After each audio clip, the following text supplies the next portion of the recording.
Dituduh gila karena curiga suami selingkuh. Akhirnya kubuktikan kewarasanku dengan menyeret mertua melihat langsung anak kesayangannya sedang menyuapi wanita lain di hotel. Mertua malah pingsan dan buat geger semua orang di hotel. Halo sobat semuanya. Sebelum kita bahas lebih dalam, yuk klik tombol subscribe dan like dulu supaya kita bisa terus berbagi kisah menarik lainnya. Coba tulis di kolom komentar. Bapak Ibu lagi nonton dari kota mana nih? Semoga hari ini membawa keberkahan, rezeki yang berlimpah, dan kebahagiaan lahir batin bagi kita semua. Amin. Kalau ada penghargaan untuk istri paling berhalusinasi tahun ini, sepertinya pialanya sudah ada di lemari pajangan rumahku, tepat di sebelah foto pernikahanku yang mulai berdebu. Namaku Sinta, dan menurut suamiku serta keluarga besarnya, aku ini sedang mengalami gangguan jiwa ringan akibat kurang piknik. Lucu sekali rasanya dituduh gila oleh orang-orang yang justru sedang menutupi kebohongan mereka sendiri dengan topeng tebal setebal bedak ibu-ibu kondangan. Semuanya bermula dari hal-hal kecil yang mereka sebut sebagai paranoid.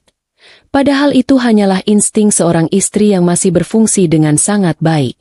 Perubahan Bagas itu tidak terjadi dalam semalam seperti dongeng candi Prambanan yang dibangun 1000 jin. Semuanya perlahan tapi pasti, seperti keran air yang bocor halus, tidak sadar kalau tagihan air tiba-tiba membengkak di akhir bulan. Awalnya, dia mulai sering pulang larut dengan alasan klise seperti lembur mengejar tenggat waktu proyek atau mengawasi tukang yang kerjanya lelet. Sebagai istri kontraktor, aku sebenarnya sudah kenyang dengan alasan debu semen dan adukan pasir. Tapi kali ini ada yang beda. Dulu, seberapapun capeknya Bagas pulang kerja, baunya ya tetap bau keringat campur matahari, bau yang jantan dan pekerja keras. Belakangan ini, dia pulang dengan aroma bunga melati campur vanila yang lembut. Jenis wangi yang jelas tidak mungkin berasal dari kuli bangunan, kecuali kuli bangunannya rajin luluran setiap jam istirahat. Hidung perempuan itu kadang lebih tajam dari anjing pelacak di bandara kalau urusan mencium ketidakberesan rumah tangga. Suatu malam, saat dia melemparkan kemeja kotornya ke keranjang cucian, aku iseng mencium kerah bajunya dan baunya asing sekali. Waktu aku tanya, Bagas malah tertawa renyah. Jenis tawa yang dibuat-buat supaya terdengar santai. Dia bilang itu pewangi pakaian baru di tempat penatu langganan dekat kantornya. Padahal setahuku, penatu kiloan itu pakainya pewangi aroma mawar pasaran yang baunya bikin pusing, bukan aroma elegan seperti parfum mahal ini. Tapi ya sudahlah, aku mencoba menelan alasan itu bulat-bulat meski rasanya nyangkut di tenggorokan.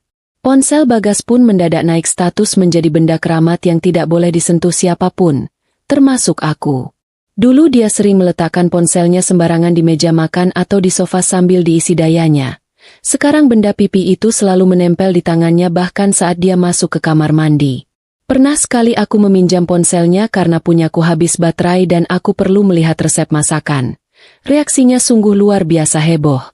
Dia merebut ponsel itu dengan gerakan refleks secepat kiper menangkap bola penalti. Matanya melotot seolah aku baru saja memegang granat aktif yang siap meledak. Alasannya, banyak data rahasia proyek dan angka anggaran yang tidak boleh dilihat orang lain. Seakan-akan aku ini mata-mata perusahaan saingan yang paham soal harga semen dan besi beton. Alih-alih minta maaf atau gugup karena ketahuan bertingkah aneh, Bagas malah menatapku seolah aku baru saja mengaku melihat alien mendarat di halaman belakang. Dia mulai membangun narasi bahwa aku ini terlalu lelah mengurus rumah dan anak kami, Rio, sehingga otakku mulai menciptakan drama yang tidak ada. Dia bilang aku butuh istirahat, butuh tidur lebih lama, atau mungkin butuh vitamin otak. Caranya bicara sangat halus, sangat tenang, sampai-sampai aku sempat meragukan kewarasanku sendiri di depan cermin kamar mandi. Apa benar aku cuma kurang tidur? Apa benar bau parfum itu cuma imajinasiku karena hidungku lagi mampet? Tentu saja, drama ini kurang lengkap tanpa kehadiran juri agung, Ibunda Ratna tercinta, ibu mertuaku yang mulutnya kadang lebih pedas dari sambal bawang level 10. Bagas, anak laki-laki kesayangan yang tidak pernah salah di mata ibunya, rupanya rajin curhat soal kelakuanku yang katanya makin hari makin aneh. Tanpa pemberitahuan, Bu Ratna dan Pak Hadi datang ke rumah kami di akhir pekan, bukan untuk menengok cucu, tapi untuk melakukan apa yang mereka sebut sebagai intervensi keluarga. Mereka duduk di sofa ruang tamu dengan wajah serius. Seolah-olah aku baru saja ketahuan menggelapkan uang negara. Ruang tamu rumahku mendadak berubah fungsi menjadi ruang sidang pengadilan pidana di mana aku adalah terdakwa tunggal tanpa pengacara. Bu Ratna memulai ceramahnya dengan nada prihatin yang dibuat-buat, menanyakan kabarku, lalu pelan-pelan menyusupkan racun dalam kalimatnya. Beliau bilang kalau Bagas cerita aku sering marah-marah tanpa sebab, sering menuduh yang tidak-tidak, dan sering melamun. Aku cuma bisa bengong sambil memegang toples nastar. Bingung harus menjawab apa karena memang aku tidak merasa melakukan semua itu. Aku cuma bertanya soal wangi parfum dan kenapa dia pulang telat. Itu saja. Tapi di versi cerita Bagas, aku digambarkan seperti monster posesif yang mengekang suaminya mencari nafkah. Kalimat Bu Ratna yang paling menohok adalah ketika beliau menyarankan aku untuk pergi ke orang pintar atau psikiater. Katanya, jangan-jangan ada yang mengirim guna-guna sampai aku jadi gelisah terus bawaannya. Padahal, satu-satunya yang mengirim kegelisahan ke rumah ini adalah anak laki-lakinya sendiri yang mulai genit di luaran sana. Aku mencoba membela diri, menjelaskan soal kecurigaanku dengan nada pelan supaya tidak dianggap melawan orang tua. Tapi respon Bu Ratna justru sangat menggelikan kalau diingat-ingat sekarang. Beliau malah tertawa sinis sambil mengibaskan tangannya, bilang kalau Bagas itu terlalu sibuk cari uang buat beli susu anak dan bedah istrinya. Mana sempat dia main gila sama perempuan lain. Pak Hadi, bapak mertuaku yang biasanya pendiam, kali ini ikut angkat bicara untuk memperkeruh suasana. Beliau menambahkan kalau istri yang tidak bersyukur itu rezekinya bakal seret. Menurut beliau, harusnya aku berterima kasih punya suami yang mapan, bukan malah mencurigainya macam-macam. Aku merasa kerdil sekali saat itu, dikeroyok oleh 3 orang dewasa yang satu suara memojokkanku. Rasanya mau teriak, tapi nanti malah makin dibilang gila. Mau nangis, nanti dibilang drama. Jadi aku cuma bisa menunduk sambil meremas ujung daster, menahan emosi yang sudah sampai di ubun-ubun. Puncak dari kegilaan hari itu adalah ketika Bagas dengan wajah tanpa dosa memeluk ibunya sambil memasang tampang memelas. Seolah dia adalah korban kekejaman rumah tangga. Dia minta didoakan supaya aku cepat sadar dan kembali menjadi istri yang penurut seperti dulu. Bu Ratna mengelus kepala anaknya yang sudah tua bangka itu dengan penuh kasih sayang, lalu menatapku tajam seakan memberi peringatan keras. Katanya, kalau aku masih terus-terusan begini, jangan salahkan kalau Bagas jadi tidak betah di rumah. Ancaman halus itu terdengar sangat menyakitkan, seolah-olah perselingkuhan itu wajar terjadi kalau istrinya menyebalkan. Malam itu, setelah mertuaku pulang dengan perasaan puas karena sudah menceramahiku habis-habisan, rumah kembali sepi tapi udaranya terasa panas. Aku melihat Bagas tidur pulas di sampingku, dengkurannya terdengar sangat menyebalkan di telingaku. Dia tidur nyenyak sekali, mungkin merasa lega karena sudah berhasil meyakinkan orang tuanya kalau aku yang bermasalah.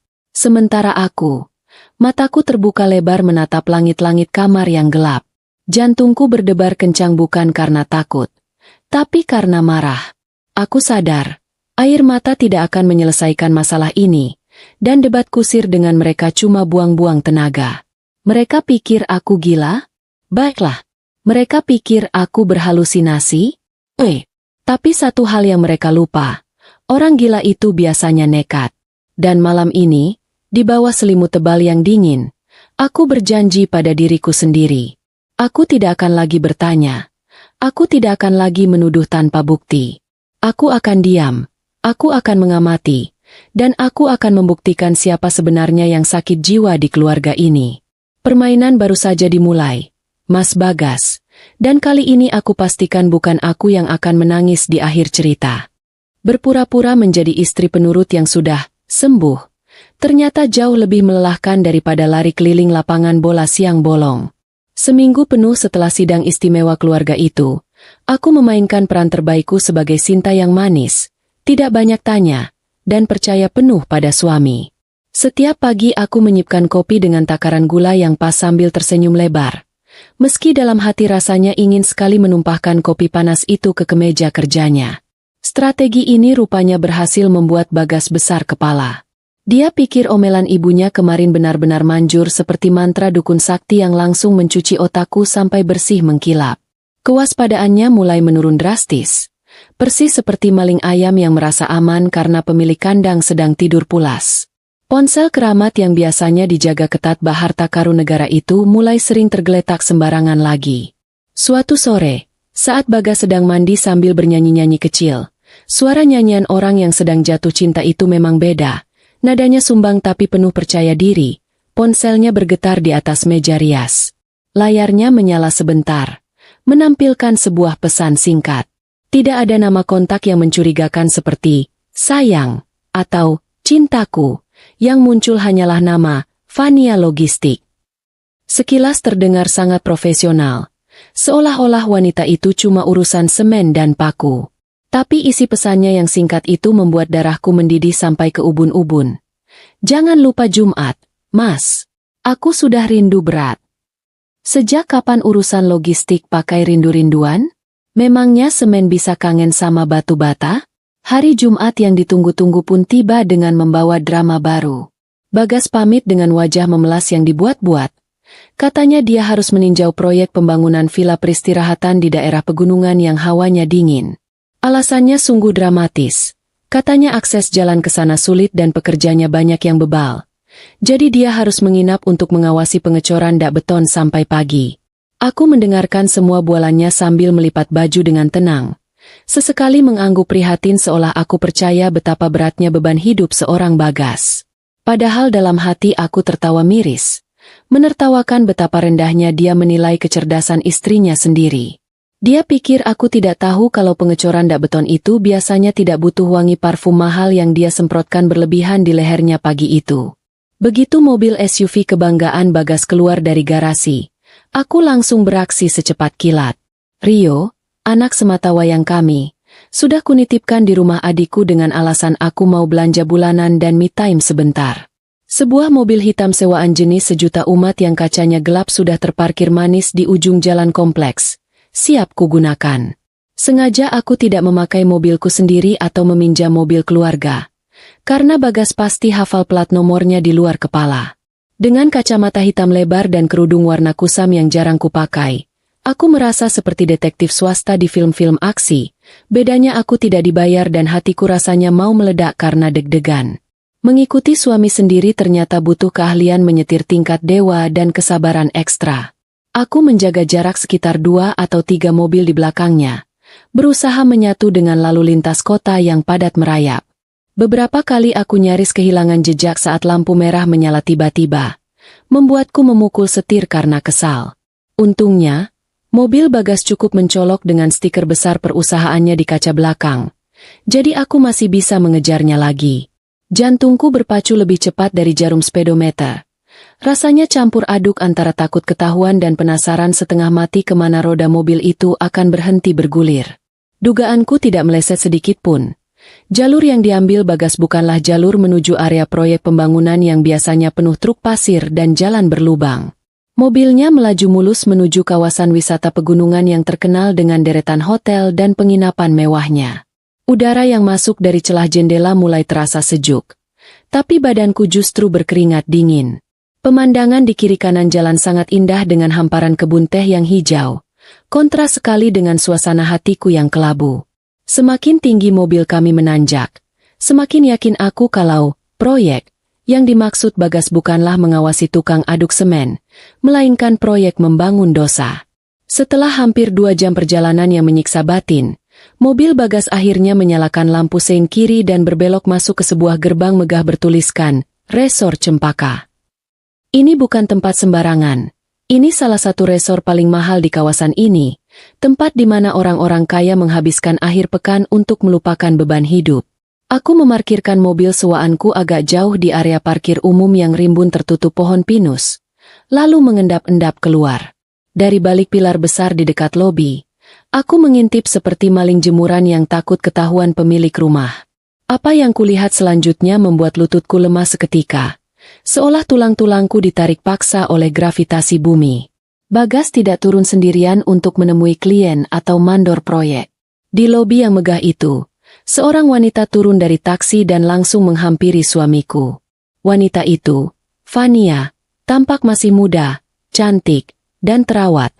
Jenis perempuan yang tidak pernah menyentuh sabun cuci piring sepertiku. Rambutnya panjang tergerai indah. Tidak seperti rambutku yang sering dikuncir asal-asalan karena repot mengurus rumah. Yang paling menyakitkan bukanlah melihat paras cantiknya, melainkan melihat bagaimana cara Bagas menyambutnya. Tidak ada jabat tangan kaku selayaknya rekan kerja yang membahas beton dan besi. Bagas merentangkan tangannya, dan wanita itu menyambutnya dengan pelukan hangat yang sangat akrab, seolah mereka adalah sepasang pengantin baru yang sedang berbulan madu. Tangan Bagas kemudian turun melingkar di pinggang ramping Fania dengan luasnya, menuntun wanita itu berjalan masuk menuju meja resepsionis. Mereka tertawa-tawa kecil, dunia serasa milik berdua, sementara aku cuma butiran debu di balik pilar beton yang dingin. Air mataku menetes tanpa permisi, jatuh membasahi pipi yang sudah kubedaki tipis. Rasa sakitnya bukan main, seperti ada tangan tak kasat mata yang meremas jantungku kuat-kuat sampai sesak. Ternyata benar, aku tidak gila. Ternyata benar, instingku selama ini tidak salah. Di detik itu, rasa sedihku perlahan berubah menjadi amarah yang dingin dan menakutkan. Jadi ini yang kalian sebut lembur proyek? Jadi ini alasan aku dibilang sakit jiwa oleh mertuaku? Baiklah, Bagas. Nikmatilah tawa renyahmu hari ini. Karena aku pastikan itu akan menjadi tawa terakhirmu sebelum dunia sempurnamu kuruntuhkan rata dengan tanah. Aku merogoh ponsel di saku, memotret mereka dari kejauhan sebagai bukti awal, lalu berbalik badan menuju mobil dengan langkah yang jauh lebih mantap dari sebelumnya. Babak baru pengadilan jalanan baru saja dimulai. Menyetir pulang dengan hati hancur ternyata jauh lebih bahaya daripada menyetir saat mengantuk. Karena air mata yang mengaburkan pandangan bisa membuatku nyaris menabrak gerobak bakso di pinggir jalan. Sepanjang perjalanan turun dari kawasan pegunungan itu, otakku bekerja keras menata ulang strategi. Kalau aku langsung melabrak mereka berdua di sana sendirian, paling-paling aku cuma dianggap istri histeris yang bikin malu di tempat umum. Bagas pasti akan memutar otak liciknya, bilang kalau itu cuma rekan kerja, atau parahnya, dia akan kabur meninggalkan aku yang meraung-raung seperti orang gila. Tidak, aku tidak mau skenario murahan seperti itu. Kalau aku mau menghancurkan panggung sandiwara mereka, aku butuh penonton, dan penonton terbaik untuk pertunjukan ini tentu saja adalah sutradara utama kehidupan Bagas, orang tuanya sendiri. Sabtu pagi itu matahari bersinar cerah sekali, seolah-olah alam semesta sedang mengejek nasib rumah tanggaku yang mendung dan berpotensi badai petir. Ponselku berbunyi. Sebuah pesan masuk dari Bagas. Isinya foto tumpukan besi beton, yang entah dia ambil dari Google atau memotret sembarangan di gudang belakang hotel, dengan keterangan. Masih sibuk banget di lokasi, Bu. Doakan lancar ya. Mungkin baru bisa pulang besok siang. Membaca pesan itu, rasanya aku ingin tertawa sekaligus muntah di saat bersamaan. Hebat sekali suamiku ini. Bisa mengawasi besi beton sambil memeluk wanita lain di kamar hotel bintang 5. Aku membalasnya dengan emotikon jempol dan pesan singkat. Semangat ya, yah, hati-hati kerjanya. Balasan yang sangat manis untuk seseorang yang sedang merencanakan kehancuran suaminya. Siang harinya, aku mengumpulkan segenap keberanian dan bakat akting terpendam yang selama ini sia-sia tidak dipakai main sinetron untuk menelepon Bu Ratna. Tanganku sedikit gemetar saat menekan nomor mertuaku itu. Bukan karena takut, tapi karena aku harus menahan rasa muak setengah mati. Begitu nada sambung berhenti dan terdengar suara, "Halo," yang ketus dari seberang sana, aku langsung mengubah nada suaraku menjadi menantu paling ceria sedunia. "Assalamualaikum, Ibu. Apa kabar? Ibu ada di rumah kan sama Bapak?" Sapaku seramah mungkin. Seolah-olah kejadian aku di sidang minggu lalu tidak pernah terjadi. Nada suara Bu Ratna di ujung telepon terdengar malas-malasan. Seperti orang yang baru saja dibangunkan paksa dari tidur siang yang nyenyak di hari libur. "Waalaikumsalam. Ada apa, Sinta? Tumben kamu telepon siang-siang begini." Nadanya senang banget. "Habis menang lotre atau obat penenangmu baru bekerja?" Sindirannya langsung menusuk telinga, tajam dan tanpa basa-basi. Aku menarik napas panjang, mencoba tidak terpancing emosi. "Sabar, Sinta, sabar." Ikan besar butuh umpan yang enak, dan ego Bu Ratna adalah sasaran empuk untuk umpan kali ini. Aku harus menahan diri sekuat tenaga supaya tidak memaki balik saat beliau mulai mengungkit soal kegilaanku. Dengan suara yang kubuat sedikit bergetar karena terharu, aku melancarkan serangan tipu dayaku. Ibu jangan begitu dong. Ini ada kabar gembira. Mas Bagas barusan telepon Sinta. Katanya proyek besarnya sukses besar dan dia dapat bonus dadakan. Dia mau bikin syukuran kecil-kecilan malam ini. Khusus traktir ibu sama bapak makan enak. Aku memberi jeda sedikit untuk membiarkan informasi itu meresap ke otak materialistis mertuaku. Mas Bagas minta Sinta jemput ibu sama bapak sore ini. Katanya kita makan malam di Resort Cempaka. Itu loh Bu, hotel mewah di atas gunung yang makanannya mahal-mahal itu. Mendengar nama, Resort Cempaka, disebut. Pertahanan Bu Ratna yang tadinya sekeras batu karang langsung runtuh ketika menjadi kerupuk kena air. Beliau yang tadinya ketus mendadak nadanya berubah lunak. Meski gengsinya masih setinggi langit. Resort Cempaka? Wah, Bagas memang anak berbakti. Dia tahu ibunya suka makan di tempat bagus. Ya sudah, kalau suami kamu yang minta, ibu tidak bisa nolak. Tapi awas ya Sinta. Jangan sampai di sana kamu bikin ulah atau pasang muka masam kayak cucian belum kering. Malu sama pelayan hotel nanti. Beliau masih sempat-sempatnya mengancamku. Padahal beliau tidak tahu kalau ancaman sesungguhnya sedang menunggu di meja makan restoran itu. Agar rencana ini berjalan mulus tanpa gangguan, aku menambahkan bumbu kebohongan terakhir yang krusial. Siap, Bu. Oh iya, Mas Bagas bilang HP-nya susah sinyal di lokasi proyek karena dia lagi di area bawah tanah mengecek fondasi. Jadi kalau ibu telepon mungkin tidak masuk. Dia pesan supaya kita langsung datang saja ke restoran hotel jam 7 malam. Nanti dia menyusul setelah mandi dan ganti baju. Alasan yang sebenarnya tidak masuk akal. Sejak kapan resor mewah ada area proyek bawah tanah? Tapi bagi orang tua yang sedang kegirangan mau ditraktir makan enak, logika itu nomor sekian. Sore harinya, aku memacu mobilku menuju rumah mertua dengan perasaan yang sulit dijelaskan. Rasanya seperti sedang membawa bom waktu di kursi penumpang belakang, dan aku sendiri yang memegang pemicunya. Bu Ratna keluar rumah dengan dandanan heboh, memakai baju terbaiknya dan perhiasan emas yang gemerincing setiap kali beliau bergerak. Sementara Pak Hadi memakai kemeja batik rapi. Mereka terlihat sangat bangga, siap memamerkan kesuksesan anaknya kepada dunia. Aku menyalami mereka dengan takzim, membukakan pintu mobil, dan tersenyum dalam hati. Silakan duduk yang nyaman. Ibu, Bapak, nikmati perjalanan ini. Karena ini adalah perjalanan terakhir kalian merasa bangga memiliki anak seperti Bagas. Sebentar lagi, rasa bangga itu akan berganti menjadi mimpi buruk yang paling memalukan. Menyetir mobil dengan Bu Ratna di kursi penumpang itu rasanya seperti sedang mengikuti uji nyali. Tapi versi uji kesabaran telinga. Beliau duduk di sebelahku dengan dagu terangkat tinggi. Parfum melatinya menyebar memenuhi kabin mobil. Bersaing ketat dengan pendingin udara yang sudah kupasang di suhu paling rendah. Sepanjang perjalanan menuju kaki gunung, mulut mertuaku itu tidak berhenti bergerak. Persis seperti mesin penumbuk padi yang sedang kejar setoran target panen. Topik pembicaraannya tentu saja berputar di poros yang sama. Kehebatan anak lanangnya, Bagas, dan betapa beruntungnya aku. Wanita biasa-biasa saja yang katanya tidak punya bakat istimewa ini, bisa dinikahi oleh pangeran kodok versi manusia seperti anaknya itu. Tanpa rem dan tanpa lampu sein, Bu Ratna langsung tancap gas mengungkit kejadian minggu lalu.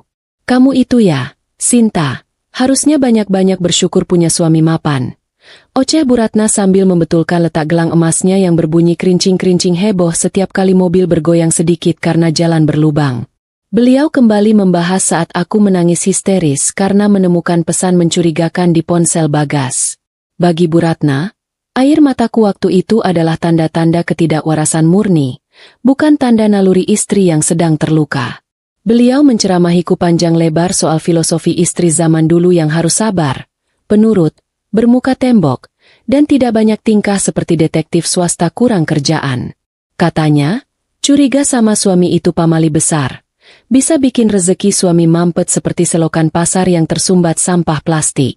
Aku hanya mengangguk-angguk persis boneka anjing yang biasa dipajang di atas dashboard mobil angkutan umum. Sesekali menjawab, "Inggih, Bu," atau Iya, Bu, maaf, supaya beliau senang hatinya. Padahal dalam hati, rasanya ingin sekali aku menyetel musik dangdut koplo volume maksimal supaya suara cemprengnya kalah telak. Bu Ratna terus memuji betapa pekerja kerasnya Bagas sampai rela lembur di akhir pekan demi keluarga. Beliau tidak tahu saja kalau kerja keras yang dimaksud anaknya itu melibatkan kasur empuk, selimut tebal, dan wanita lain yang bukan istrinya. Ironis dan lucu sekali rasanya mendengar pujian setinggi langit itu. Sementara aku, satu-satunya orang di mobil ini yang memegang kunci jawaban dari teka-teki busuk anaknya, harus pura-pura buta, tuli, dan bisu. Sementara itu, Pak Hadi duduk anteng di kursi belakang, sibuk memandangi jalanan lewat jendela yang mulai berembun. Bapak mertuaku ini memang tidak banyak bicara, tapi diamnya itu kadang lebih mematikan dan menusuk daripada omelan panjang lebar istrinya. Sesekali beliau berdeham panjang atau mendecakkan lidah dengan keras kalau aku mengerem agak mendadak karena ada motor yang menyalip sembarangan. Dari tatapan matanya lewat kaca spion tengah, aku bisa melihat sorot penghakiman yang jelas terpancar. Beliau pasti setuju 100% dengan istrinya kalau menantunya ini memang kurang waras, kurang bersyukur, dan cuma beban tambahan bagi karir cemerlang anak emas kebanggaan keluarga mereka. Tiba-tiba, nada bicara Bu Ratna berubah tajam dan penuh ancaman, memecah lamunanku tentang balas dendam. Awas ya, Sinta. Kalau sampai di sana Bagas tidak ada, atau ternyata ini cuma akal-akalan busuk kamu buat memata-matai suami kamu lagi, ibu tidak akan maafkan kamu. Ancam Bu Ratna sambil menatapku tajam dari samping, matanya menyipit penuh selidik seperti elang mengincar mangsa. Kamu jangan bikin malu keluarga kita di tempat umum. Ibu sudah dandan cantik begini, pakai batik mahal, bukan untuk melihat drama murahan kamu yang bikin sakit kepala. Ancaman itu terdengar sangat lucu di telingaku sekarang. Justru akulah yang sedang membawa mereka menonton drama paling mahal tahun ini. Tiket masuknya gratis. Bonus rasa malu seumur hidup yang tidak akan bisa dicuci pakai sabun colek sekalipun. Jalanan mulai menanjak curam dan berkelok-kelok tajam, membuat suasana di dalam mobil semakin tegang dan hening. Bu Ratna akhirnya mulai diam. Mungkin karena mulai mabuk darat akibat jalanan yang meliuk-liuk atau sekadar lelah karena sudah memarahi aku selama 1 jam penuh tanpa jeda iklan. Lampu-lampu kuning hangat dari resor Cempaka mulai terlihat dari kejauhan, bersinar megah di tengah kegelapan malam pegunungan yang dingin. Tempat itu terlihat sangat romantis, damai, dan mahal dari luar. Tempat yang sempurna untuk pelarian para pendosa berkantong tebal. Sayang sekali, kedamaian semu itu sebentar lagi akan hancur lebur berantakan begitu roda mobilku menginjak pelataran parkir mereka. Nah, itu tempatnya. Wah, besar sekali ya, bagus. Seru Bu Ratna girang. Mendadak lupa kalau semenit lalu beliau baru saja mengancam akan mencoret namaku dari kartu keluarga. Aku membelokkan mobil masuk ke gerbang resor dengan hati berdebar kencang. Lebih kencang dari suara mesin mobil tua ini. Bukan debaran takut, tapi debaran adrenalin seorang pemburu yang sudah berhasil menyudutkan mangsanya ke jalan buntu. Mobil berhenti mulus di lobi utama yang penuh pilar marmer. Aku mematikan mesin, menarik napas panjang untuk menenangkan gemuruh di dada, dan menoleh ke arah mertuaku dengan senyum paling manis yang bisa kubuat. Ayo turun, Bu, Pak. Kejutannya sudah menunggu di dalam. Ya, kejutan yang akan membuat jantung kalian copot sampai ke lutut. Masuk ke lobi resor Cempaka itu rasanya seperti melangkah masuk ke dalam adegan sinetron orang kaya yang biasa ditonton ibu-ibu arisan. Langit-langitnya tinggi menjulang dengan lampu gantung kristal sebesar becak yang berkilauan menyakitkan mata. Lantainya marmer putih licin yang kalau ada lalat hingga pasti terpeleset saking mulusnya. Udara di sini wangi sekali. Campuran aroma bunga sedap malam dan uang lembaran merah yang masih kaku keluar dari mesin ATM. Bu Ratna langsung menegakkan punggungnya, berjalan membusungkan dada seperti ratu kerajaan tetangga yang sedang melakukan kunjungan kenegaraan. Beliau sibuk mematut diri di pantulan kaca pilar, membenarkan letak kerudung mahalnya, memastikan tidak ada sehelai rambut pun yang berani keluar dari barisan. Di belakangnya, Pak Hadi berjalan dengan tangan tertaut di belakang punggung, mengangguk-angguk kagum melihat pilar-pilar besar yang kokoh. Wajahnya memancarkan aura kesombongan terselubung, seolah ingin berteriak kepada resepsionis cantik di meja depan. Lihat hotel mewah ini? Anak saya yang bayar. Aku berjalan paling belakang, persis seperti pembantu yang bertugas membawakan tas majikan, sambil terus memindai sekeliling dengan waspada. Jantungku berdetak tidak karuan, bukan karena kagum pada kemewahan ini, tapi karena aku tahu bom waktu yang kusiapkan sebentar lagi akan meledak. Namun, drama dimulai lebih cepat dari perkiraanku. Baru beberapa langkah kami masuk ke area tengah lobi yang luas. Langkah kaki Bu Ratna tiba-tiba berhenti mendadak. Beliau celingukan ke kanan dan ke kiri persis orang yang kehilangan dompet di pasar kaget. Matanya yang tajam menyapu seluruh penjuru ruangan, mencari sosok pangeran kebanggaannya yang seharusnya sudah berdiri gagah menyambut kedatangan orang tua tercinta. Tapi nihil. Yang ada hanya beberapa tamu bule yang sedang menyeret koper dan pelayan hotel yang lalu lalang membawa nampan minuman selamat datang. "Mana Bagas?" tanya Bu Ratna dengan nada suara yang mulai meninggi 1 oktav. Beliau menoleh ke arahku dengan tatapan menuntut. Katanya dia mau menyambut ibu di sini? Katanya ada kejutan? Kok sepi begini? Jangan-jangan dia lupa kalau orang tuanya datang. Aku menelan ludah. Berusaha tetap tenang meski telapak tanganku mulai berkeringat dingin. Mungkin Mas Bagas sudah menunggu di meja makan. "Bu, kan tadi Sinta bilang, dia mau mandi dulu. Mungkin dia takut keburu kotor kalau menunggu di lobi." Jawabku beralasan sekenanya. Alasan yang sebenarnya bodoh. Tapi aku berharap Bu Ratna mau menelannya mentah-mentah. Sayangnya, kesabaran Bu Ratna malam ini setipis tisu toilet murah. Wajahnya yang tadi berseri-seri penuh kebanggaan mendadak berubah masam seperti jeruk nipis keriput. Beliau berkacak pinggang di tengah lobi mewah itu. Tidak peduli kalau tingkahnya mulai menarik perhatian satpam yang berdiri di dekat pintu kaca. "Kamu ini jangan main-main ya, Sinta," sentak Bu Ratna. Suaranya cukup keras sampai membuat gema kecil di ruangan besar itu. "Dari tadi di mobil ibu sudah curiga. Jangan-jangan Bagas memang tidak ada di sini, kan?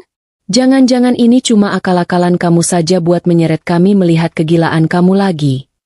Pak Hadi yang tadi diam saja kini ikut-ikutan memanas. Beliau menatapku dengan sorot mata merendahkan. "Sinta, Bapak sudah capek. Bapak sudah tua. Jangan diajak main peta umpet. Kalau Bagas memang kerja, jangan diganggu. Kamu ini istri kok tidak punya pengertian sama sekali. Mau bikin malu kami di depan umum." Situasi berbalik dengan cepat. Aku yang tadinya memegang kendali, sekarang malah terpojok. Bu Ratna mulai mencerocos panjang lebar tentang betapa tidak sopannya aku membohongi orang tua. Beliau menuduhku sedang kumat lagi, sedang berhalusinasi kalau suamiku ada di sini. Padahal menurut keyakinan teguh beliau, Bagas pasti sedang sibuk bekerja keras memeras keringat di lokasi proyek yang penuh debu demi membelikan aku beras. Ironis sekali, beliau membela mati-matian anak yang saat ini sedang menyuapi perempuan lain di restoran belakang, hanya berjarak 50 meter dari tempat kami berdiri. "Cukup." Bu Ratna mengibaskan tangannya di depan wajahku, seolah mengusir lalat. "Ibu tidak mau ikut permainan orang sakit jiwa. Ayo Pak, kita pulang saja. Biar Sinta sendiri di sini sama hayalannya. Besok ibu mau minta Bagas bawa kamu ke rumah sakit jiwa beneran." Bu Ratna memutar badannya dengan kasar, hendak melangkah kembali menuju pintu keluar. Pak Hadi mengikutinya tanpa ragu. Darahku berdesir hebat. Tidak, ini tidak boleh terjadi. Kalau mereka pulang sekarang, semua rencanaku akan sia-sia. Bagas akan lolos lagi, dan aku akan selamanya dicap sebagai menantu gila yang durhaka. Aku tidak bisa membiarkan mereka pergi dengan kebodohan yang mereka pelihara itu. Aku harus memaksa mereka membuka mata, meski harus dengan cara kasar sekalipun. Tidak ada lagi sopan santun menantu mertua. Malam ini, sopan santun sudah mati, dikubur bersama kesetiaannya Bagas. Aku mengepalkan tangan, menarik napas dalam, dan bersiap melakukan sesuatu yang mungkin akan membuatku dikutuk jadi batu. Tapi setidaknya aku jadi batu yang puas karena kebenaran terungkap. Kesabaran itu ibarat karet celana dalam. Kalau ditarik terus-menerus suatu saat pasti akan putus dan bikin malu pemakainya. Malam ini, karet kesabaranku terhadap keluarga Bagas resmi putus sampai ke akar-akarnya. Melihat punggung Bu Ratna yang lebar berbalut kebaya mahal itu mulai menjauh, aku sadar kalau sopan santun dan tata krama menantu idaman sudah tidak ada gunanya lagi. Kalau aku membiarkan mereka pergi sekarang, aku akan selamanya hidup dalam bayang-bayang tuduhan gila. Tidak, aku tidak akan membiarkan mereka pulang dan tidur nyenyak sementara aku menderita sendirian. Tanpa pikir panjang, aku melangkah cepat mengejar mereka, persis seperti penagih utang yang melihat nasabahnya mau kabur lewat pintu belakang. Tangan kananku terulur dan langsung mencengkeram lengan Bu Ratna dengan kekuatan penuh. Bukan pegangan lembut menantu yang mau menyeberangkan mertuanya, tapi cengkeraman putus asa seorang wanita yang harga dirinya sudah diinjak-injak sampai rata dengan tanah. Bu Ratna tersentak kaget. Badannya yang cukup berisi itu limbung ke belakang karena tarikan mendadakku. Beliau menoleh dengan mata melotot, nyaris keluar dari kelopaknya. Kaget setengah mati karena menantu yang biasanya cuma bisa menunduk ini tiba-tiba punya tenaga kuli pelabuhan. "Lepaskan! Kamu apa-apaan sih, Sinta? Kasar sekali sama orang tua," teriak Bu Ratna dengan suara melengking. Suaranya memantul di dinding marmer lobi, membuat beberapa tamu yang sedang duduk santai langsung menoleh ke arah kami. Satpam di pintu depan bahkan sudah pasang kuda-kuda siaga. Mungkin bingung apakah ini pertengkaran keluarga atau percobaan penculikan nenek-nenek sosialita. Tapi aku sudah tidak peduli. Rasa malu sudah kubuang jauh-jauh ke tempat sampah di parkiran tadi. "Ibu mau pulang? Silakan." Tapi setelah ibu lihat sendiri apa yang ada di dalam sana, kataku dengan suara rendah tapi tajam, menekan setiap kata supaya masuk ke otak beliau yang bebal. "Ibu bilang saya gila? Ibu bilang saya halusinasi? Ayo, saya tunjukkan siapa yang sebenarnya tidak waras di sini. Ikut saya." Aku tidak memberi kesempatan Bu Ratna untuk membantah atau merapikan selendangnya. Aku menarik paksa lengannya, setengah menyeretnya agar tetap melangkah maju. Bu Ratna meronta-ronta persis ikan mas koki yang baru diangkat dari akuarium. Tapi cengkeramanku tidak mengendur sedikit pun. Adrenalin membuat tenagaku berlipat ganda. Pak Hadi yang melihat istrinya diperlakukan seperti karung beras panik bukan main. Beliau berlari-lari kecil di belakang kami sambil mengibaskan tangannya dengan wajah bingung, antara mau marah atau mau pingsan duluan. "Sinta, lepaskan ibu. Kamu ini kesurupan ya? Bapak panggil satpam nanti," ancam Pak Hadi dengan suara gemetar. Tapi beliau tidak berani menyentuhku karena melihat kilatan amarah di mataku yang mungkin lebih seram dari hantu penunggu hotel. "Panggil saja, Pak. Panggil semua orang satu hotel ini biar mereka sekalian nonton kelakuan anak kebanggaan Bapak," balasku lantang tanpa menoleh.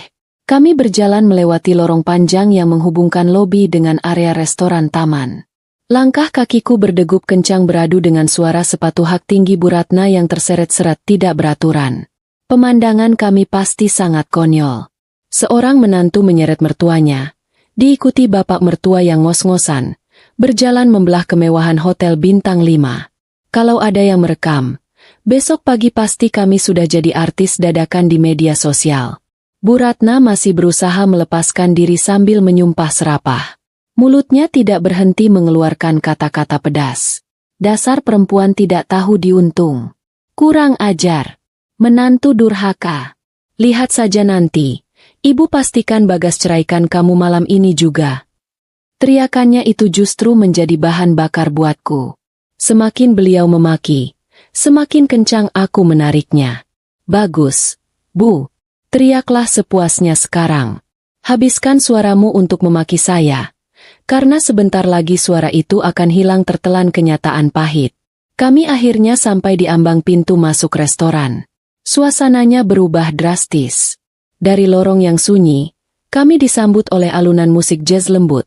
Denting garpu beradu dengan piring, dan aroma daging panggang yang menggugah selera. Lampu di sini dibuat remang-remang romantis, dengan lilin-lilin kecil di setiap meja. Suasana yang sangat sempurna untuk pasangan di mabuk asmara, tapi sangat kontras dengan rombongan sirkus keluarga kami yang datang dengan napas memburu dan emosi meledak-ledak. Seorang pelayan wanita dengan seragam rapi mencoba menghadang kami dengan senyum ramah yang dipaksakan. "Selamat malam, Bu. Ada yang bisa diban?" "Minggir," bentakku singkat tanpa mengurangi kecepatan jalan. Pelayan itu langsung loncat ke samping karena kaget, membiarkan kami menerobos masuk tanpa reservasi. Mataku menyapu ruangan dengan cepat, Mencari meja nomor 12 yang letaknya agak tersembunyi di sudut taman, dekat kolam ikan buatan. Itu adalah tempat favorit tamu yang ingin privasi lebih. Atau dalam kasus suamiku, tempat favorit maling yang tidak mau ketahuan. Bu Ratna yang tadinya masih meronta, kini mulai diam. Mungkin beliau merasakan aura ketegangan yang aku pancarkan. Atau mungkin insting keibuannya mulai mencium bau busuk yang sesungguhnya. Napasnya terdengar berat di telingaku. Satu-satunya suara yang bersaing dengan detak jantungku sendiri. Itu, bisikku dingin saat melihat siluet punggung laki-laki yang sangat kukenal sedang duduk membelakangi kami. Jarak kami tinggal 10 meter lagi. Buka mata ibu lebar-lebar. Jangan kedip. Lihat pangeran ibu sedang kerja keras banting tulang. Aku mendorong pelan tubuh Bu Ratna ke depan, memposisikan beliau di barisan paling depan. Persis penonton VIP di konser musik rock. Pak Hadi berdiri di sampingnya dengan mulut sedikit terbuka. Langkah kami terhenti tepat di balik tanaman hias besar yang menjadi pembatas privasi meja itu. Dari celah dedaunan, pemandangan di depan sana terlihat jernih, tajam, dan menyakitkan. Tidak ada proyek, tidak ada semen, tidak ada mandor bangunan. Yang ada hanyalah kebenaran telanjang yang selama ini mereka tutup-tutupi dengan tuduhan kalau aku gila. Waktu seolah berhenti berputar. Musik jazz yang tadinya terdengar syahdu mendadak terasa seperti lagu pengiring kematian. Di detik itu, aku merasakan kepuasan yang aneh bercampur rasa perih yang menyayat. Aku bukan lagi menantu yang menyeret mertuanya. Aku adalah hakim yang baru saja mengetuk palu, mempersembahkan bukti terkuat di depan para pembela terdakwa. Silakan dilihat.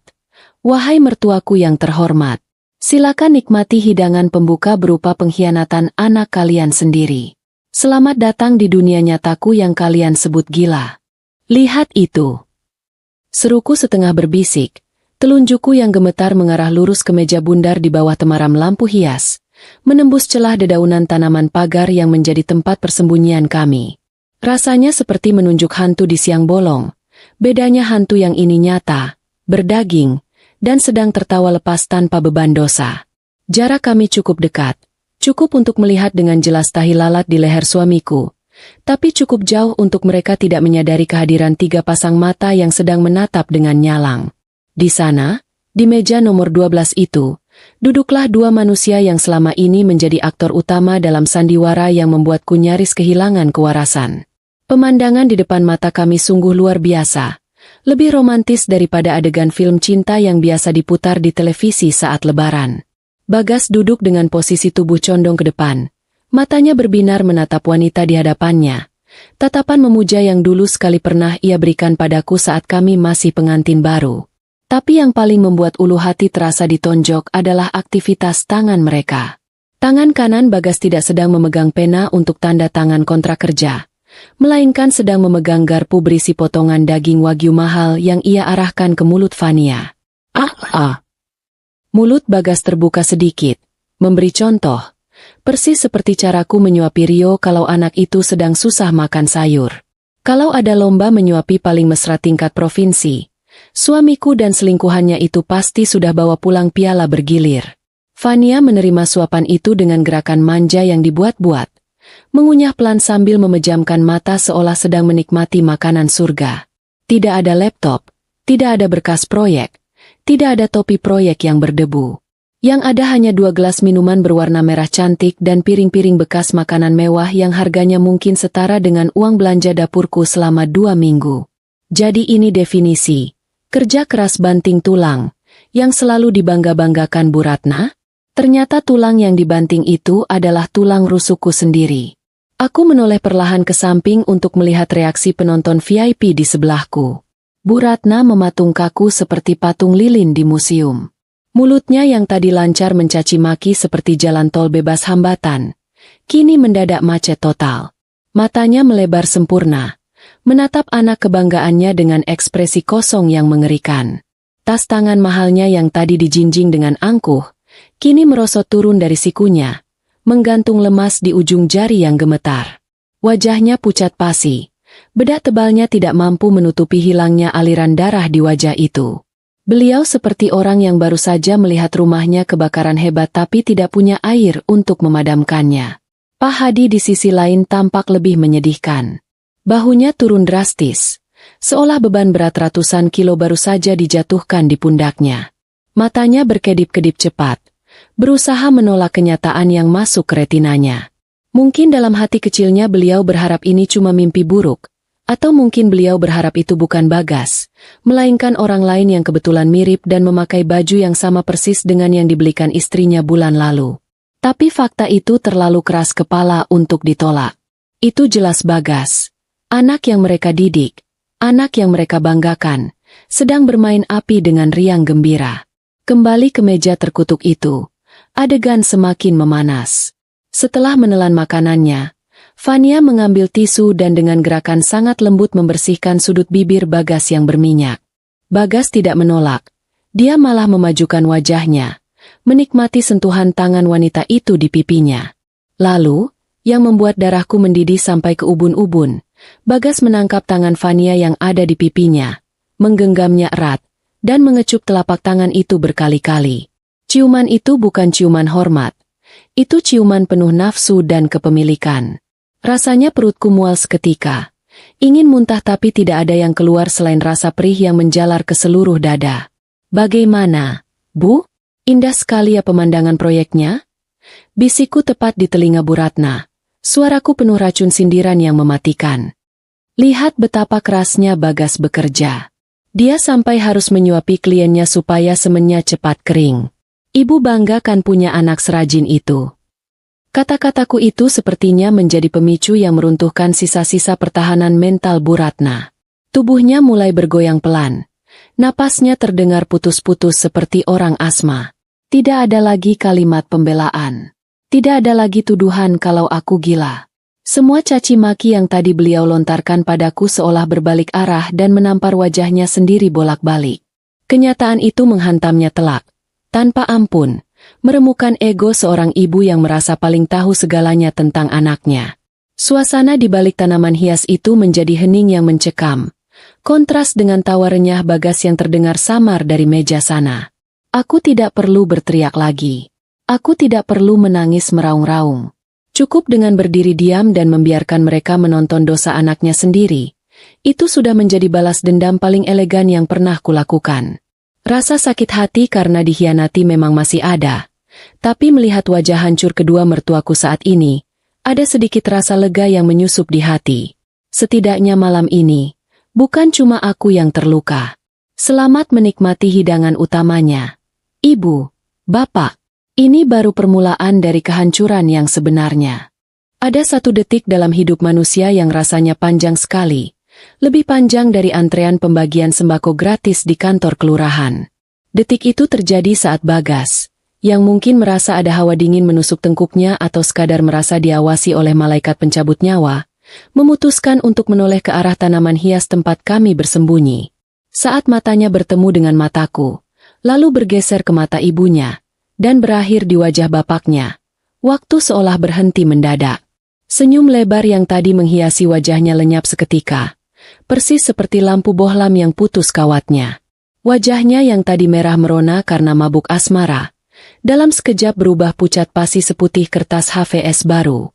Mulut Bagas terbuka sedikit, mungkin mau memanggil, "Ibu," tapi suaranya tersangkut di tenggorokan, tercekik oleh rasa kaget yang luar biasa. Garpu yang dia pegang terlepas dari tangannya, jatuh berdenting menimpa piring keramik, menghasilkan bunyi, ting, yang nyaring di tengah keheningan meja mereka. Fania, yang bingung melihat perubahan ekspresi kekasih gelapnya, ikut menoleh ke belakang. Begitu dia melihat kami bertiga berdiri berjejer seperti dewan juri lomba menyanyi yang siap memberikan nilai 0. Wajah cantiknya langsung berubah horor. Dia pasti sadar. Tamatlah riwayat perselingkuhan mewahnya malam ini. Bu Ratna, yang sedari tadi menahan napas sampai dadanya sesak, akhirnya bereaksi. Tapi reaksinya di luar dugaan siapapun. Beliau tidak menjerit, tidak memaki, dan tidak melompat menjambak rambut Fania seperti adegan di televisi. Tubuh Bu Ratna yang gempal itu tiba-tiba limbung. Matanya memutih, berputar ke atas, seolah otaknya menolak memproses data visual yang terlalu menyakitkan itu. Kakinya lemas seperti jeli, tidak kuat menopang beban kenyataan yang menghantamnya telak. Bagas. Desis Bu Ratna lirih. Nyaris tak terdengar. Dan terjadilah kekacauan itu. Tubuh Bu Ratna ambruk ke belakang tanpa kendali. Sialnya. Atau mungkin ini memang sudah diatur oleh karma. Tepat di belakangnya ada seorang pelayan pria yang sedang lewat membawa nampan besar berisi tumpukan gelas minuman dan piring kotor bekas tamu lain. Pelayan itu tidak sempat menghindar karena kaget melihat ibu-ibu berdandan heboh tiba-tiba tumbang ke arahnya. Brak! Prang! Kropyak! Suara benturan tubuh Bu Ratna dengan nampan besi, disusul pecahan gelas beling dan piring keramik yang menghantam lantai marmer, terdengar menggelegar seperti ledakan bom panci. Minuman sisa tumpah membasahi kebaya mahal Bu Ratna dan seragam si pelayan. Bu Ratna tergeletak pingsan di antara pecahan beling dan genangan air es teh manis, persis seperti ikan paus yang terdampar di pantai berbatu. Keheningan romantis restoran itu pecah seketika. Musik jazz yang lembut langsung kalah oleh jeritan kaget para tamu. Beberapa ibu-ibu di meja seberang berdiri sambil menutup mulut. "Ibu!" teriak Pak Hadi histeris. Suaranya pecah, antara panik melihat istrinya pingsan dan malu setengah mati menjadi pusat perhatian satu restoran. Bagas yang melihat ibunya jatuh pingsan langsung melompat dari kursinya sampai kursinya terguling ke belakang. Dia berlari kencang menerobos jarak pendek yang memisahkan kami, melupakan Fania yang masih bengong di kursinya. Wajah Bagas panik bukan main. Campuran rasa bersalah dan ketakutan anak kecil yang baru saja memecahkan vas bunga kesayangan ibunya. "Bu! Ibu bangun! Bu!" teriak Bagas sambil berlutut di samping tubuh ibunya. Tidak peduli celana bahan mahalnya basah kena tumpahan air. Tangannya gemetar hebat saat hendak menyentuh pipi ibunya yang dingin. Namun, sebelum tangan Bagas sempat mendarat di wajah Bu Ratna, sebuah tangan lain yang lebih kasar menepisnya dengan keras. Plak! Pak Hadi memukul tangan anaknya sendiri dengan tenaga penuh. Wajah bapak mertuaku yang biasanya tenang itu kini merah padam. Urat-urat di lehernya menonjol keluar menahan amarah yang sudah diubun-ubun. "Jangan sentuh ibumu!" bentak Pak Hadi dengan suara menggelegar, membuat beberapa pelayan yang mau menolong jadi mundur ketakutan. "Jangan kotori ibumu dengan tangan dosamu itu. Menyingkir kamu!" Pak Hadi mendorong dada Bagas kuat-kuat sampai Bagas terjengkang ke belakang. Pantatnya mendarat di lantai yang basah dan lengket. Pemandangan itu sungguh mengenaskan sekaligus memuaskan. Anak emas yang selalu dipuja-puja itu kini duduk terperosok di lantai, didorong oleh ayahnya sendiri, ditonton oleh puluhan pasang mata, dan dihakimi oleh istrinya yang berdiri tenang tanpa ekspresi. "Bapak, ini Bagas bisa jelaskan." Bagas mencoba membela diri dengan suara gemetar, tapi kalimat itu terdengar sangat konyol. "Jelaskan apa?" "Menjelaskan kalau menyuapi wanita lain itu bagian dari prosedur keselamatan kerja?" "Jelaskan apa?" potong Pak Hadi, napasnya memburu. Beliau menunjuk ke arah Fania yang kini menunduk ketakutan di mejanya. "Jelaskan siapa perempuan itu? Jelaskan kenapa istrimu kamu bilang gila padahal kamu yang gila perempuan? Dasar anak tidak tahu malu. Kamu bikin ibumu pingsan. Bagas, kamu mau bunuh ibumu pelan-pelan." Aku hanya berdiri diam di sisi kiri, melipat tangan di dada. Rasanya seperti sedang menonton pertunjukan topeng monyet. Tapi monyetnya pakai kemeja bermerek. Satpam hotel dan manajer restoran mulai berdatangan dengan wajah panik, membawa tandu darurat dan kotak obat. Mereka pasti bingung. Ini sebenarnya acara makan malam keluarga atau ajang gulat bebas. "Maaf, Pak, Bu, mohon tenang. Mari kita bawa ibu ke ruang kesehatan dulu," kata manajer restoran dengan sopan tapi tegas, berusaha mengendalikan situasi yang sudah seperti pasar malam yang rusuh. Pak Hadi mengangguk kaku. Napasnya masih tersengal. Beliau membantu petugas mengangkat tubuh Bu Ratna yang lemas ke atas tandu. Saat Bagas mencoba berdiri untuk ikut membantu mengangkat tandu, aku melangkah maju selangkah, menghalangi jalannya dengan tatapan dingin. "Mas Bagas urus saja, klien, pentingnya itu," kataku sambil menunjuk Fania dengan dagu. Suaraku tenang, tapi cukup tajam untuk mengiris sisa harga dirinya. "Biar aku dan bapak yang urus ibu." Kasihan Fania, dia pasti kaget lihat calon mertuanya pingsan sebelum sempat dikenalkan. "Urus dia, Mas. Jangan sampai dia minta putus cuma gara-gara kamu anak durhaka." Bagas menatapku dengan mata berkaca-kaca. Mulutnya ternganga tak percaya melihat perubahan sikapku. Dia baru sadar. Sinta yang penurut dan bodoh itu sudah mati.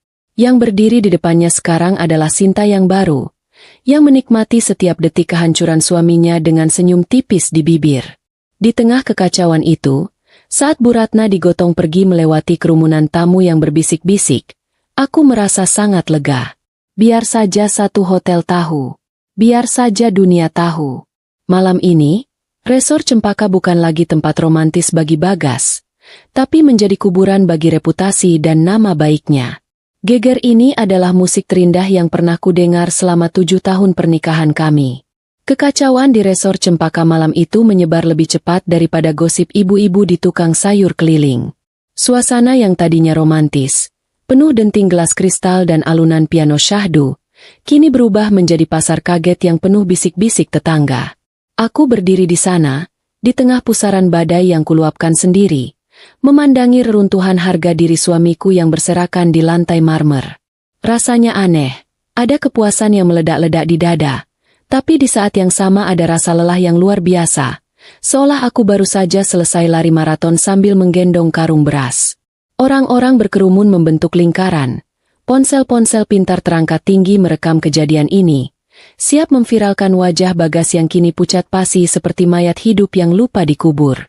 Bagas masih terduduk di lantai yang basah karena tumpahan minuman, celana bahan mahalnya kotor dan lengket, rambutnya yang tadi ditata rapi pakai minyak rambut mahal kini acak-acakan persis orang gila di perempatan jalan.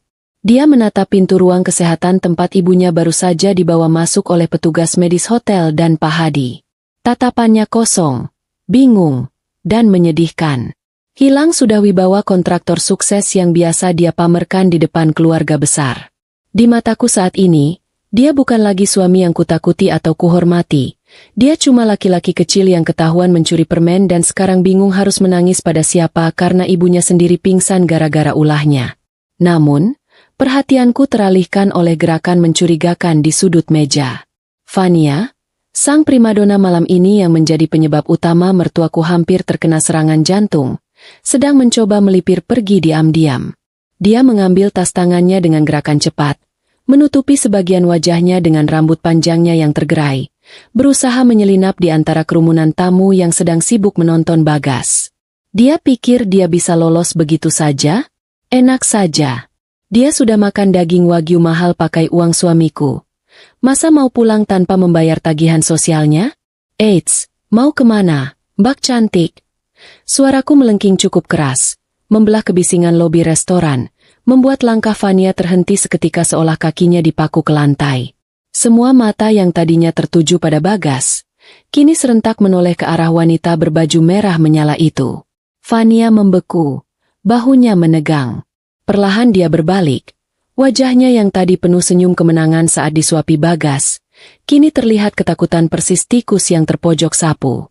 Aku melangkah mendekatinya dengan santai, bunyi sepatu hak datarku terdengar berirama.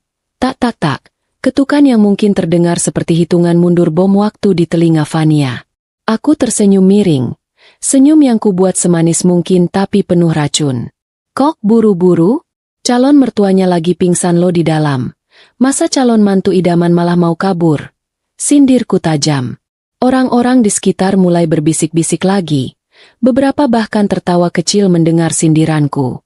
Fania menunduk dalam-dalam, berusaha menyembunyikan wajahnya dari sorotan kamera ponsel para tamu yang tidak punya etika. Saya harus pulang. Cicitnya pelan, suaranya gemetar. Loh, jangan pulang dulu dong, kataku sambil melipat tangan di dada, memblokir jalan keluarnya. Lihat tuh, Mas Bagas, kekasih hatimu, lagi duduk di lantai kayak kucing kecebur got. Masa tega ditinggal sendirian? Tadi mesra banget suap-suapan, lengket kayak perangko. Giliran susah kok malah lari? Cinta sejati macam apa itu? Kata-kataku sukses membuat wajah Fania merah pada menahan malu.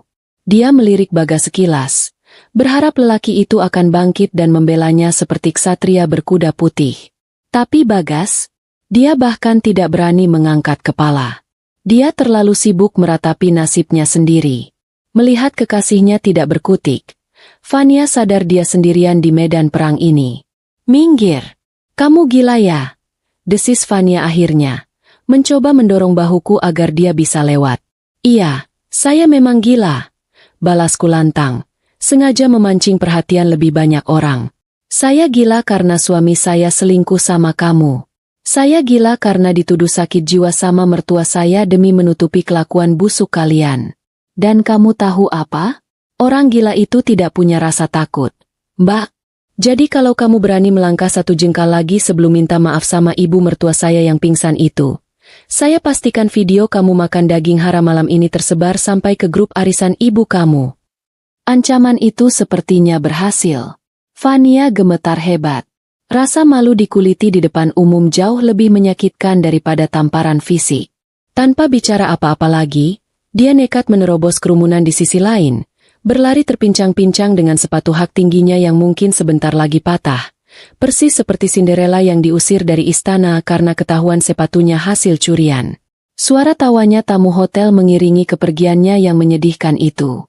Puas melihat pelakor itu kabur terbirit-birit, aku kembali memusatkan perhatian pada hidangan utama yang masih tersisa di lantai. Bagas. Dia perlahan mulai bangkit berdiri. Kakinya goyah. Dia menatapku. Dan untuk pertama kalinya dalam beberapa bulan terakhir, aku melihat ketakutan murni di matanya. Bukan takut ketahuan, tapi takut kehilangan segalanya. Bagas berjalan mendekatiku dengan langkah tertatih. Tangannya terulur hendak meraih tanganku.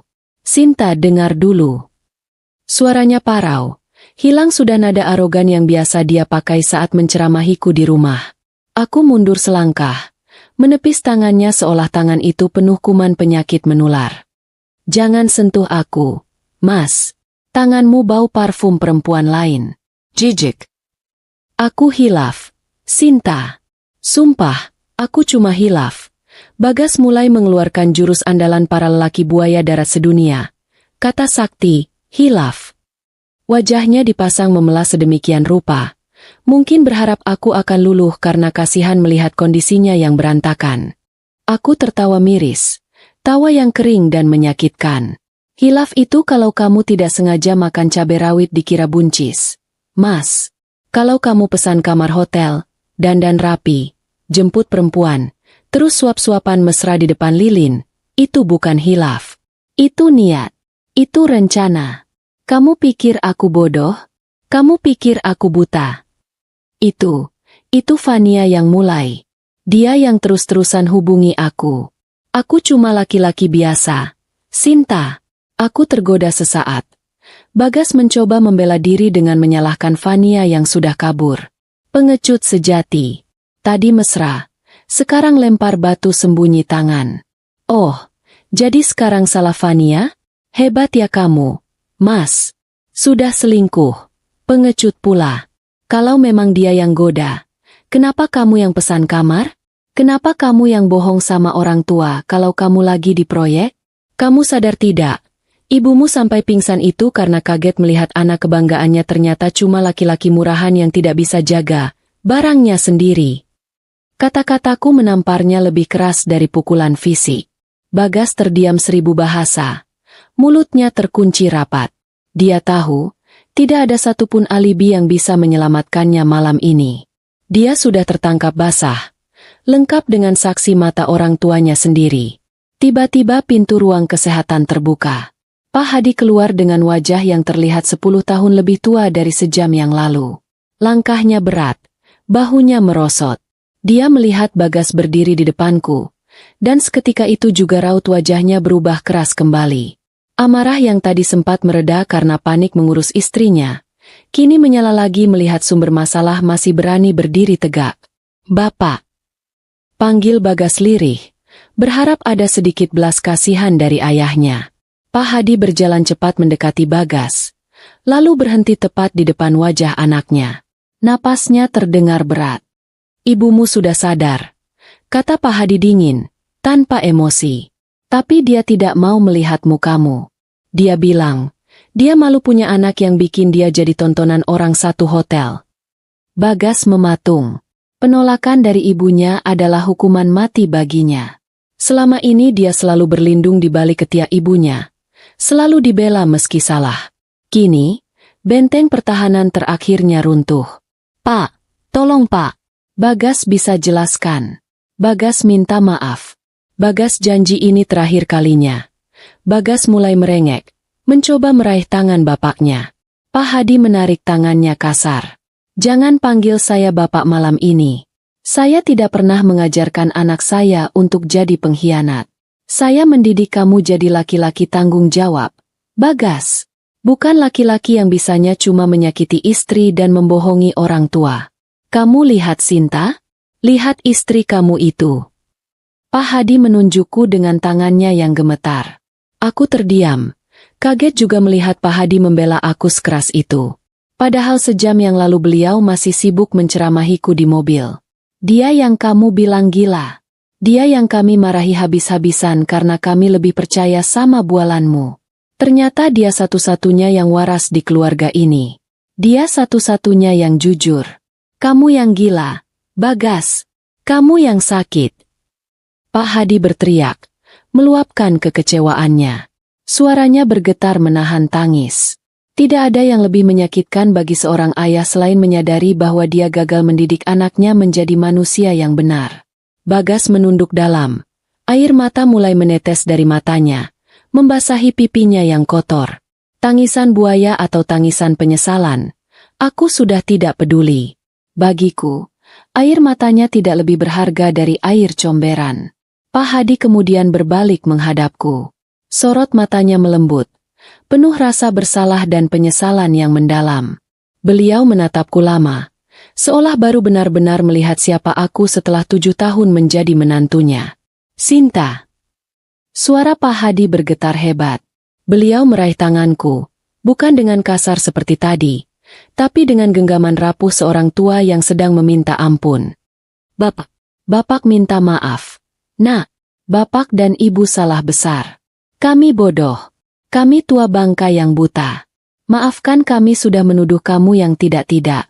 Maafkan kami sudah membela anak kurang ajar ini. Melihat mertuaku yang biasanya angkuh kini merendah dan meminta maaf di depan umum, hatiku sedikit terenyuh. Rasa marahku pada mereka perlahan luntur, berganti rasa kasihan. Mereka hanyalah orang tua yang terlalu mencintai anaknya sampai menutup mata pada kebenaran. Dan malam ini, cinta buta itu memukul balik mereka dengan sangat kejam. Sudah, Pak, kataku pelan, menepuk punggung tangan Pak Hadi. Yang penting sekarang Bapak dan Ibu sudah tahu kan mana yang benar? Sinta tidak butuh apa-apa. Sinta cuma butuh Bapak dan Ibu sadar kalau Sinta tidak gila. Itu saja. Pak Hadi mengangguk sambil menyeka sudut matanya.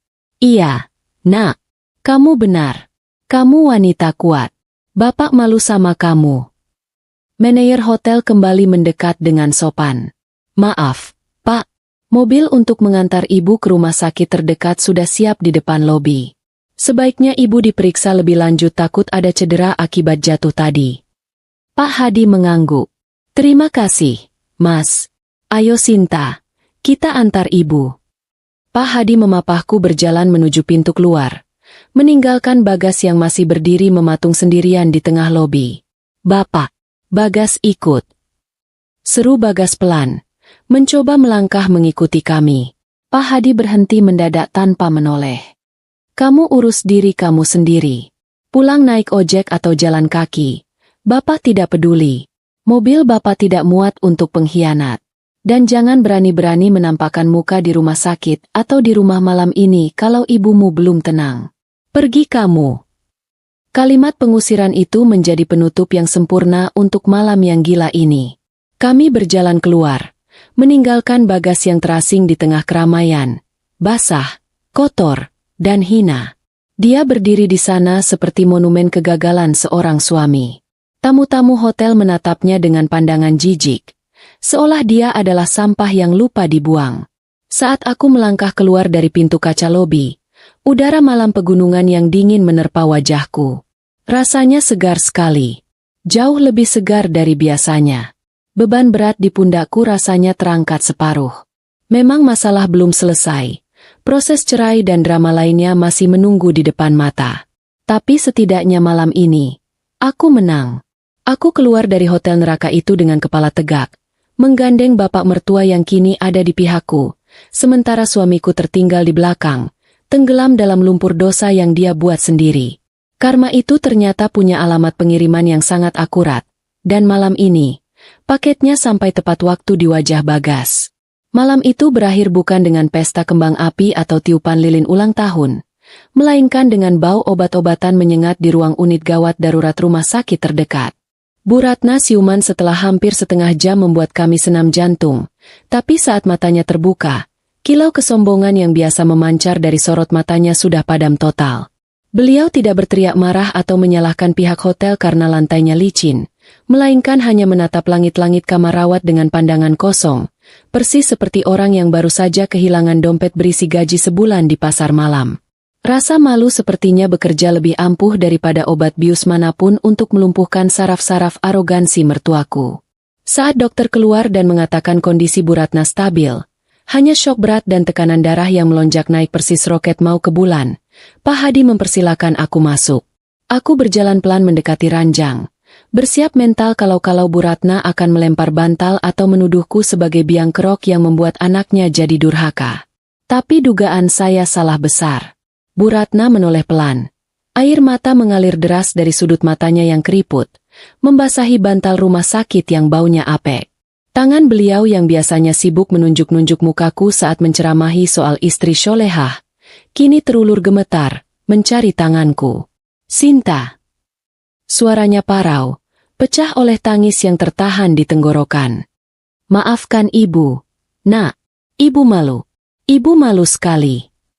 Mendengar permintaan maaf dari wanita yang selama 7 tahun ini selalu merasa dirinya titisan bidadari tanpa dosa, rasanya aneh sekali. Ada rasa lega yang luar biasa, seolah batu besar yang menindih dadaku akhirnya digulingkan pergi. Tapi juga ada rasa sedih melihat betapa hancurnya kebanggaan seorang ibu.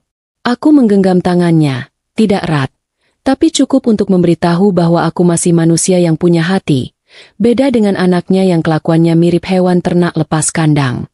Sudah, Bu. Yang penting ibu istirahat dulu. Jangan pikirkan Bagas, pikirkan kesehatan ibu. Jawabku datar. Aku tidak mau bersikap sok suci dengan bilang, aku sudah memaafkan semuanya, karena luka di hatiku masih basah dan perih. Tapi aku juga tidak mau menjadi monster yang menyiksa orang tua sakit. Sementara itu, nasib Bagas di luar sana sungguh mengenaskan, lebih menyedihkan daripada kucing kampung yang kehujanan. Setelah diusir Pak Hadi dari hotel, dia rupanya nekat menyusul ke rumah sakit naik ojek pangkalan. Tapi Pak Hadi, dengan ketegasan yang baru kali ini kulihat seumur hidup, menitipkan pesan pada satpam rumah sakit untuk tidak membiarkan laki-laki bernama Bagas masuk ke area rawat inap. Kalau dia maksa masuk, bilang saja orang tuanya sudah meninggal karena malu. Begitu pesan Pak Hadi yang kejam tapi adil. Jadilah Bagas hanya bisa duduk meringkuk di trotoar depan rumah sakit sampai subuh, ditemani nyamuk-nyamuk nakal yang mungkin sedang menertawakan nasibnya. Esok harinya, berita tentang insiden resor Cempaka menyebar dengan kecepatan cahaya di kota kecil kami. Rupanya, mulut ibu-ibu yang hadir di restoran malam itu jauh lebih cepat daripada koneksi internet serat optik. Reputasi Bagas sebagai kontraktor muda yang sukses, alim, dan sayang keluarga, hancur lebur dalam semalam. Para klien yang biasanya antre ingin memakai jasanya, tiba-tiba membatalkan kontrak sepihak dengan berbagai alasan klise. Tidak ada orang yang mau mempercayakan pembangunan rumah mereka pada laki-laki yang meruntuhkan rumah tangganya sendiri demi sepiring daging wagyu dan wanita bergincu merah. Lalu bagaimana dengan Fania? Ah, wanita itu ternyata penganut prinsip ekonomi, ada uang abang sayang, tak ada uang abang ditendang. Begitu tahu Bagas diusir dari rumah orang tuanya, mobilnya ditarik oleh perusahaan leasing karena ternyata cicilannya menunggak demi membiayai gaya hidup mewahnya, dan proyek-proyeknya batal semua. Fania langsung menghilang bak di telan bumi. Nomornya tidak aktif, akun media sosialnya dikunci, dan kabarnya dia sudah pindah target ke pengusaha batubara dari luar pulau yang dompetnya lebih tebal. Kasihan sekali Mas Bagas, sudah jatuh, tertimpa tangga, digigit anjing, ditinggal pacar pula. Proses perceraian kami berjalan lancar. Bahkan terlalu lancar sampai aku curiga hakimnya juga ikut menonton video viral kejadian di hotel itu. Bu Ratna dan Pak Hadi, yang biasanya akan membela anak mereka mati-matian di pengadilan agama, kali ini memilih untuk tidak hadir. Mereka mengirim surat pernyataan bahwa mereka menyerahkan segala keputusan pada pengadilan dan tidak keberatan jika hak asuh Rio jatuh penuh ke tanganku. Tanpa dukungan finansial dan moral dari orang tuanya, Bagas di ruang sidang tampak seperti ayam sayur yang siap dipotong. Wajahnya kusu, kemejanya kusut karena mungkin dia menyetrika sendiri, dan matanya cekung kurang tidur. Saat hakim mengetuk palu tanda sahnya perceraian kami, aku tidak menangis. Justru aku merasa ingin memesan tumpeng nasi kuning untuk syukuran. Keluar dari ruang sidang, Bagas mencoba menghampiriku untuk terakhir kalinya. "Sinta, aku hancur," katanya lirih, mencoba memancing rasa ibaku. "Aku tinggal di kos-kosan sempit, makan mie instan tiap hari, motor saja aku harus pinjam teman. Apa kamu tidak kasihan sama ayah dari anakmu ini?" Aku membetulkan letak kacamata hitamku, menatapnya dengan senyum tipis yang penuh kemenangan. "Mas, ingat tidak waktu kamu bilang aku gila? Waktu kamu bilang aku halusinasi? Nah, anggap saja kemiskinanmu sekarang ini juga cuma halusinasi. Coba kamu banyak istirahat dan minum vitamin otak. Siapa tahu besok tiba-tiba kamu kaya lagi." Aku meninggalkannya yang melongo di parkiran pengadilan, masuk ke dalam taksi online yang sudah kupesan. Rasanya puas sekali bisa membalikkan kata-katanya sendiri. Karma itu memang koki yang paling jago. Dia menyajikan hidangan balas dendam dalam kondisi dingin namun rasanya sangat nendang. Setahun berlalu sejak malam geger di resor Cempaka itu. Hidupku berubah drastis, tapi ke arah yang jauh lebih baik. Aku yang dulu dibilang cuma ibu rumah tangga yang kurang piknik, sekarang sudah merintis usaha catering kecil-kecilan. Ternyata, keahlianku memasak, yang dulu cuma dinikmati oleh suami yang tidak tahu terima kasih, sekarang bisa menghasilkan uang sendiri. Pesanan nasi kotaku laris manis. Bahkan Bu Ratna sering memesan cateringku untuk acara arisan beliau. Hubungan kami memang membaik, meski canggung. Bu Ratna dan Pak Hadi sering datang menengok Rio, membawa mainan dan baju baru, berusaha menebus rasa bersalah mereka dengan memanjakan cucu satu-satunya. Mereka tidak pernah lagi menyebut nama Bagas di depanku, seolah nama itu adalah kata kotor yang pantang diucapkan. Bagas sendiri kabarnya masih luntang-lantung. Kadang jadi maklar tanah, kadang jadi sopir lepas. Dia pernah mencoba datang ke rumah untuk menengok Rio, tapi Rio malah ketakutan melihat bapaknya yang sekarang terlihat tua dan tidak terawat. Anak kecil itu jujur, dia tidak kenal laki-laki asing yang bau rokok murah itu. Akhirnya, Bagas hanya bisa melihat anaknya dari balik pagar, persis pengemis yang mengintip orang makan di restoran. Tragis, tapi itulah harga yang harus dibayar untuk sebuah pengkhianatan. Malam ini, aku duduk di teras rumah kontrakan baruku yang mungil tapi nyaman. Langit cerah, bintang bertaburan, dan udara terasa sejuk. Tidak ada lagi bau parfum asing yang mencurigakan, tidak ada lagi ponsel yang dijaga ketat. Tidak ada lagi rasa was-was setiap kali jarum jam menunjukkan pukul 12 malam. Aku menyesap teh hangatku sambil tersenyum sendiri mengingat perjalanan gilaku setahun yang lalu. Dulu mereka bilang aku sakit jiwa. Dulu mereka bilang aku paranoid. Tapi lihat siapa yang sekarang tertawa paling akhir. Aku berhasil membuktikan bahwa kewarasanku masih utuh. Justru merekalah yang sempat kehilangan akal sehat karena tertutup cinta buta. Aku, Sinta, janda satu anak yang bahagia, kini bisa tidur nyenyak tanpa mimpi buruk. Dan kalau ada orang yang bertanya apa resep bahagiaku, aku akan jawab dengan lantang. Cukup seret mertuamu ke tempat kejadian perkara, dan biarkan semesta bekerja. Hidup memang kadang lucu. Kita harus melewati fase dianggap gila dulu sebelum akhirnya diakui sebagai pemenang. Tapi tidak apa-apa, anggap saja itu ujian mental gratis. Sekarang, aku bebas. Bebas dari Bagas, bebas dari drama, dan yang paling penting, bebas menjadi diriku sendiri. Terima kasih, Resor Cempaka. Berkat daging wagyu dan es teh manis yang tumpah itu, aku menemukan kembali hidupku yang sempat hilang.